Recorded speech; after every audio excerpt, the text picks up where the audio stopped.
there is a problem, there is opportunity, right? And so you need to not be the person that's complaining about the problem. You need to be the person that's seeing the opportunity within that problem.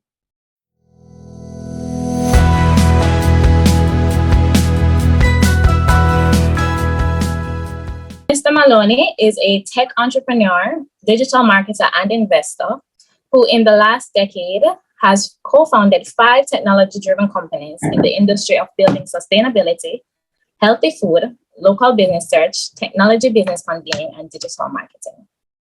His companies have been written about in global and regional publications like Forbes Incorporated, Essence Magazine, and the Huffington Post. So help me to make Mr. Maloney feel welcome. Mr. Maloney, our first question for you is just to briefly introduce yourself, your profession, and what you do.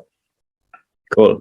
All right. My name is Kyle Maloney. I am from Trinidad and Tobago, and I am a technology entrepreneur.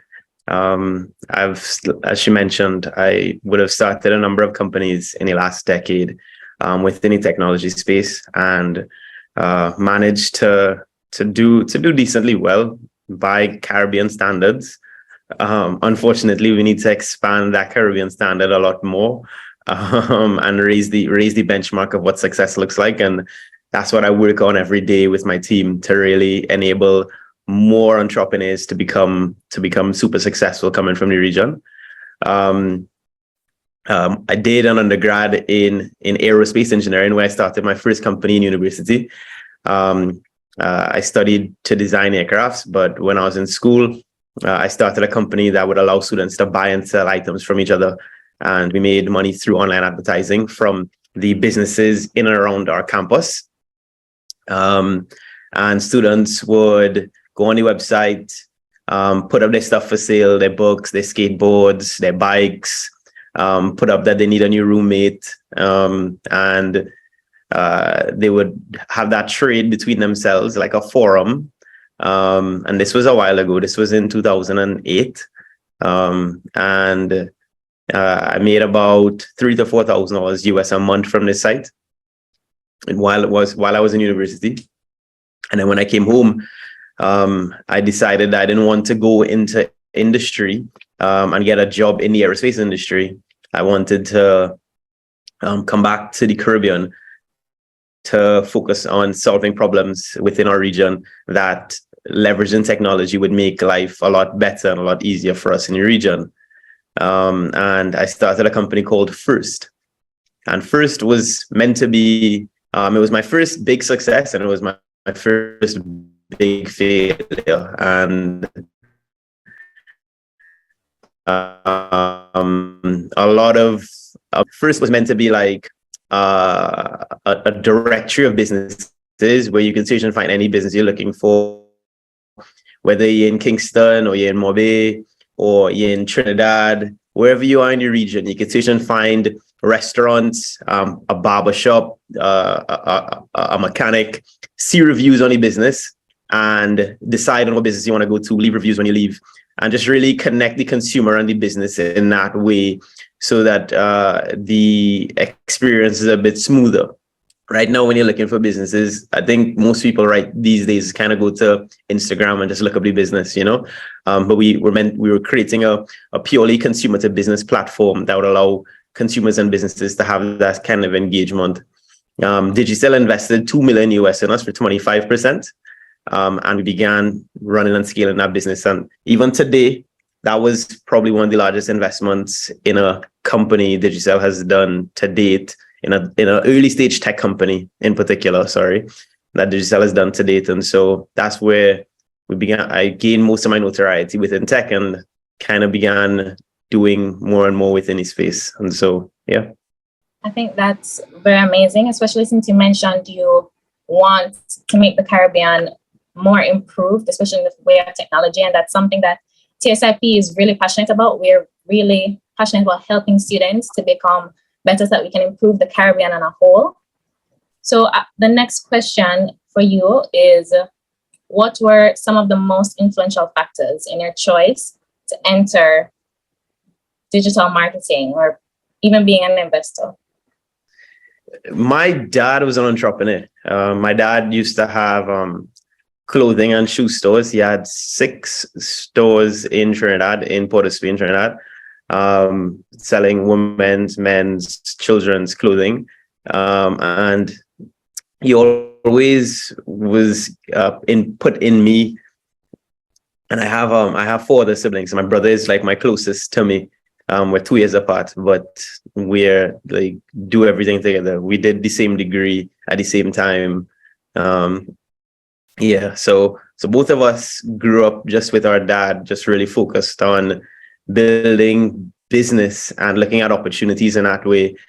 And my mother was the stickler and the person that would drive the academics and make sure that we're doing well in school in that way. And so my mother would be the one that would say, listen, yeah, you could want to do business, but that'll be a fallback. Go on, study to become an engineer. Or I initially wanted to be a pilot before I decided to do engineering. And so my mother really was the driver in that way. And while I was in school studying, my dad was like, listen, start a business, start anything. Right. And he was like, it's not about being successful on this one. It's about going through the motions and understanding what it takes to get things started, hire people, market, test your assumptions. You think something is going to win and you think you understand what it takes to make something be successful. But when rubber hits the road and having to convince people of something that you think is so important, but in reality is not so important to other people, you're going to find a gap. And so it's really important to start at any age. And I started my first business when I was 19. I totally get that. Family really is a driver, because even my mother, she's an entrepreneur, and she sounds just like your father. She's always saying, come on, must take this risk. Like, you have to go.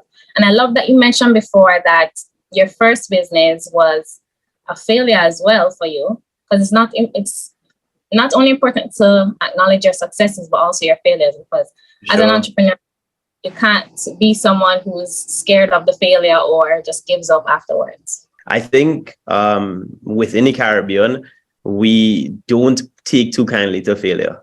I think we're punished too many times for not doing well for not doing well. There's so much that is placed on just getting that A grade and not enough that is placed on creativity and critical thinking and problem solving. Because in reality, what is most important when you get out into the working world is to think about how you can solve problems and not necessarily whether you can remember the answer to this question, because that's not real life. Real life is not knowing the answer to a question that you remember from studying in a book. Real life is thinking critically about what problem are you facing here and right now, and how can you solve that problem? And school doesn't really teach you how to be a problem solver. That's not really the essence of how we're groomed in school. I think as a consequence of it, some people end up becoming good problem solvers, but it's just not the essence of what we're taught in school, And so that mindset of being a problem solver is something that was really driven home by my dad. Is like, listen, where there is opportunity, where there is a problem, there is opportunity, right? And so you need to not be the person that's complaining about the problem. You need to be the person that's seeing the opportunity within that problem. That's very true. Were there any doubts or difficulties that you faced when you decided, okay, I'm going to do this entrepreneur thing? Yeah, of course.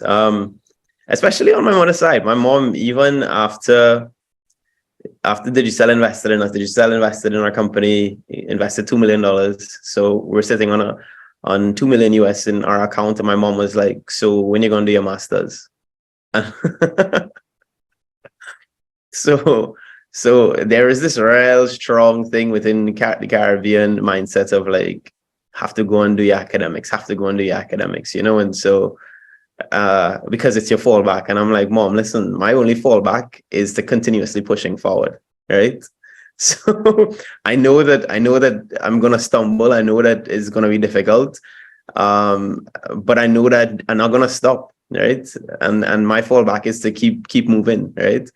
And I think because of that lack of tolerance of failure, not seeing failure as a necessary requirement to success, and seeing most people just see failure as like a be all and end all and a defining characteristic, like I'm that guy or that woman that failed.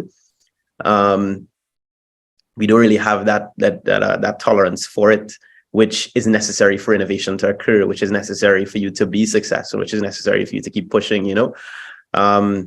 But I was blessed to have my dad really be on that balancing other end, to really be the driver to say, I mean, he, actually from the first business, he said, you're not going to do well with this one, right? It's going to be a failure, but that's not what it's about.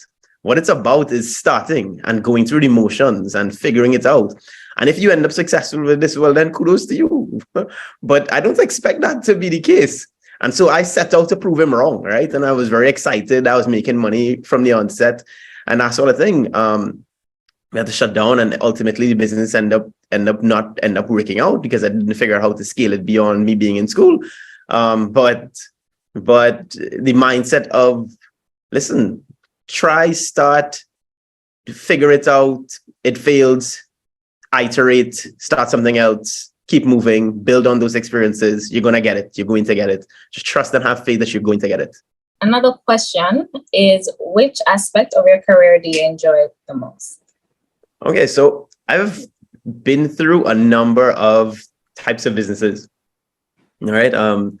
So I have a market. So the company that ended up failing, that Digital invested in, I turned it into a marketing agency. And so we work with a few large brands annually on some pretty large projects.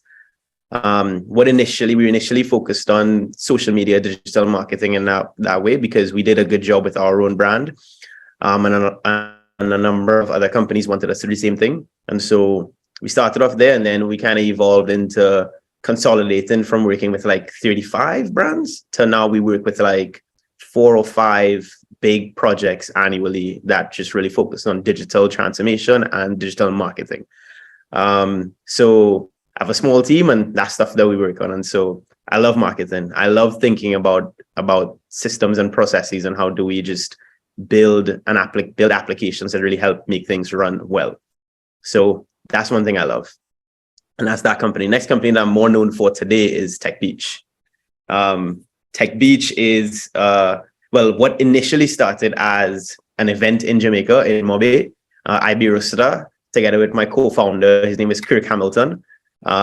We convene some of the best people globally in technology from the best brands. So like people from Google and Facebook and Instagram and Microsoft come to Jamaica, and then people from around the Caribbean come to Jamaica to meet with each other because they don't normally get to meet. And that's a big thing. It's really important that people physically meet and not just talk over Zoom.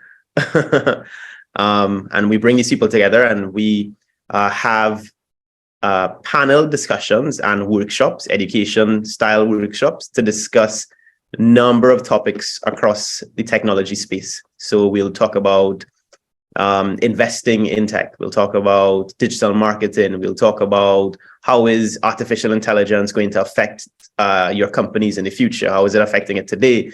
Like, we'll talk about a myriad of topics within the technology space, and provide that environment for people to connect, meet each other, and do business. And so with Tech Beach, like, I'm excited about that because I meet with amazing people all the time. Like, my job is to travel and meet amazing people to get them to come to our events. And so we started off with Jamaica as one event, and then now we have Miami. We've done Bermuda. We're working on Cayman Islands, Barbados. We've done smaller events in like Colombia, and we're working on a plethora of other number of events across the Latin American countries as well. And so with Tech Beach, meeting people every day that doing amazing things is my job, and that's super exciting and super fun. Well, that sounds really fun that you get to travel all around and get to meet new people. I personally have a question. As an entrepreneur, what is the hardest part? Because I know you guys work probably 24/7. So for me, that's one of the things I'm like, I'm not sure if I want to be an entrepreneur, because that's 24/7. I don't know if I'm ready for all that stress. But for you, is it stressful? It goes through phases. It goes through phases. at the end of the day, you got to pick your poison from the perspective of whether you want to stay on the side of working for a company or you want to be on the side of building your own company. And there's no easy road, right? Some people are just more predisposed to one side than the next, right? So if you're working for a company, you don't have to think about acquiring customers and growing the business and making money and then marketing the business and then hiring team and operating the business. And, like, there's a lot of pieces to think about when you're starting your own company and running your own business, right? And that also depends on the scale that you want to run at as well, right? Some people figure out ways that they can create a business that that doesn't extend more than themselves, right? Too much more than themselves. And they have a team of people that they contract that don't work full time for them, but they work on project basis. And they're able to generate a significant amount of revenue in that way. And then some people go and focus on building businesses that have lots and lots of people and trying to touch millions of people. And so there is a business type for almost every type of person, right? It really just depends on who you are and figuring out like what works best for you, right? But then there's some people that just don't even want to think about that, right? They just want to say, okay, I want to wake up today and go and do a skill that I'm really good at and not think about any other thing besides doing that one skill. And cool, that also is fine, because there are other things in life that are really important as well. And they can be spending the rest of their time that they have doing things that mean a lot to them, like spending time with family, raising kids, art, music, traveling. Like there's so much other things that, depending on the role that you're in, it can afford you a life to do other things as well. And so, yeah, but someone like me, I wake up every day and I'm like, is my dad really that just drive down me? It's like, wherever you see problems, there's opportunity. And I just think all the time of how can I just leave the world better today than it was yesterday. And when I die, I leave a legacy of just having progress, like leaving the world a bit better than it was before. Okay. And our final question is, do you have any advice for anybody that wants to follow in your footsteps? Yeah, talk to a lot of people, try to get out of your comfort zone regularly and speak to people about your ideas and your thoughts. It is only through speaking to people you help to refine your own thoughts as well, and you get feedback. And it's also important to know that people can only give you feedback from their perspective, their lived perspective. So it's important to do that and not allow people to put their constraints on you and allow them to say, well, no, that's not possible, or this isn't possible. Like you get up and you try to change the narrative of what is possible. But it's really important to not be stuck in your head. And most people, their limiting factor, they always think it's like, no, I didn't come from here, or I come from country, or I come from this background, I don't have this, and I don't have that, and I don't have this.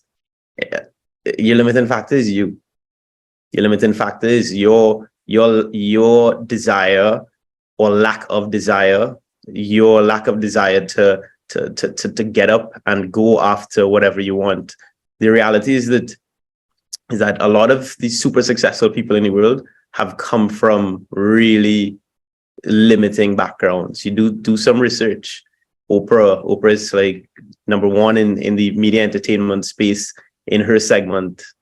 Like she come from a background of no dad and was raped and had abortion. Like some people come from like some really, really, really horrendous backgrounds, like really hard backgrounds. And because of their continuous drive and commitment to be successful, they're able to find ways, So I think reading a lot helps to expand your mind to know what is possible outside of the environment that you think. This guy, Trevor Noah, you might or might not know him. He's a comedian, right? He's from South Africa.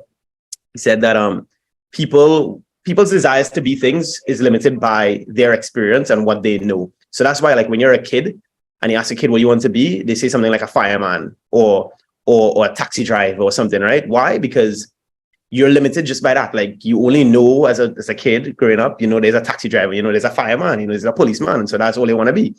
But as you get older and as you read more, you begin to unlock your mind of the opportunities of understanding what is possible. And the reality is that there is so much more possible than you think.